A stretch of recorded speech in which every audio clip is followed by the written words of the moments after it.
5 సంవత్సరాలుగా కూడా జగన్మోహన్ రెడ్డి ప్రజల్లోకి అందుబాటులోకి లేరు. కానీ ఇప్పుడు మనం చూసుకున్నట్లయితే ప్రతి శుక్రవారం కూడా ఆయన కోర్టుకి హాజరు కాకుండా ప్రజల్ని కలవడానికని చెప్పేసి ఏదో ఒక వంకన ప్రజల్లోకి వస్తున్నారు. దీన్ని ఎంతవరకు సమర్థిస్తారు? 5 సంవత్సరాల్లో ఆ రోజు పరదాలు కట్టుకొని తిరుగుతూ ఆ రోజు ప్రజల్లోకి రాకుండా, అలాగే ఎమ్మెల్యేలకు, ఎంపీలకు, అలాగే ఎవరికి కూడా అపాయింట్మెంట్ ఇవ్వని పరిస్థితుల్లో, మంత్రులకు అపాయింట్మెంట్ ఇవ్వలేని పరిస్థితుల్లో ఉన్నటువంటి జగన్మోహన్ రెడ్డి ఈరోజు ప్రజా దర్బారు రకరకాలుగా ఎదవ కార్యక్రమాలు పెట్టడంలో ప్రజలు నమ్మరు. ఎందుకంటే మీరు పరదాలు కట్టుకొని తిరిగిన రోజులు ఎవరు మర్చిపోలేదు.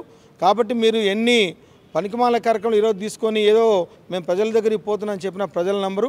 కేవలం ఈరోజు కూటమి ప్రభుత్వాన్ని, అలాగే చంద్రబాబు నాయుడు గారిని, పవన్ కళ్యాణ్ గారిని, బీజేపీ ఆధ్వర్యంలో వచ్చిన ఈ ప్రభుత్వం ఆధ్వర్యంలో ఈరోజు మన చంద్రబాబు నాయుడు గారిని చూస్తున్నారు. మీరు బ్రహ్మాండంగా పరదాలు కడితే ఒప్పుకోనని చెప్తున్నారు, ప్రజల్లోకి వెళ్తున్నారు, దారులు వెళ్తూ కూడా కారాపు కూడా అర్జీలు తీసుకుంటున్నారు.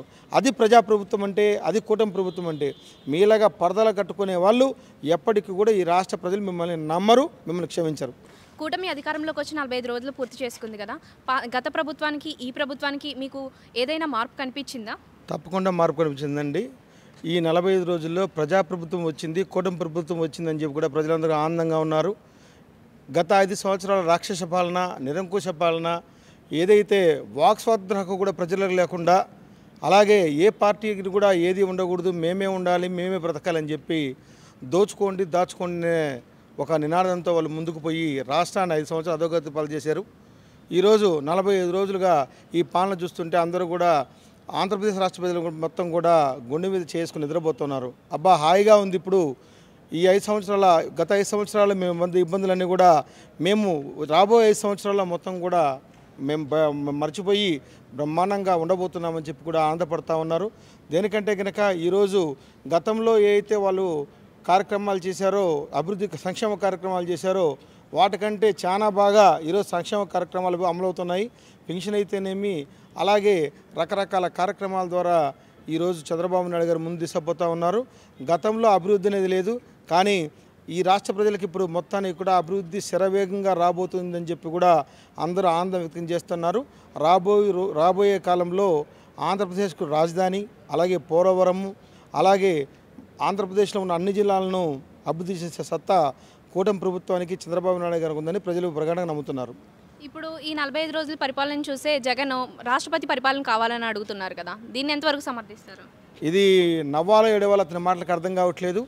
అతను ఆ రోజు ఏ విధంగా అయితే కనుక రాష్ట్ర ప్రజలను, అలాగే పార్టీ వాళ్ళను, తెలుగుదేశం పార్టీ వాళ్ళను ఆ రోజు నరికి రకరకాల ఇబ్బందులు పెడతా ఉంటే, ఆ రోజు 5 సంవత్సరాల్లో నవ్వుతూ ఏది జరిగినా కానీ, ఏది దోపిడీలు జరిగినా, దొంగతనాలు జరిగినా, హత్యలు జరిగినా నవ్వుతూ తిరిగినటువంటి గత ముఖ్యమంత్రి జగన్ ఈరోజు ఏదో పార్టీలకు సంబంధం లేకుండా వాళ్ళకు ఉన్నటువంటి రౌడీ షీట్లు తన్నుకొని వాళ్ళు వైసీపీ వాళ్ళే పొడుచుకుంటే దాన్ని రాజకీయ హత్యలు చిత్రీకరించి దొంగ మాటలు మాట్లాడుతున్నారు.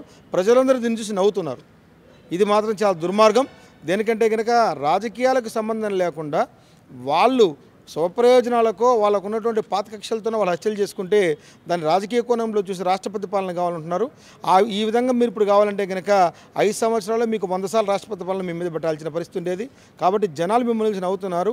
దయచేసి మీరు ఇటువంటి మాటలు మానుకొని మళ్ళా ప్రజాక్షేత్రంలో పోయి మీ యొక్క ఏదైతే మీరు ఇంక తర్వాత చేయదలుచుకున్నా చెప్తే కనుక ఇప్పటికైనా మిమ్మల్ని ప్రజలు క్షమిస్తారేమో. కానీ గతంలో మీ 5 సంవత్సరాల అరాచకాలకు మిమ్మల్ని 50 ఏళ్ళు ఈ వైసీపీ పార్టీని ఆంధ్రప్రదేశ్ ప్రజలు నమ్మరు.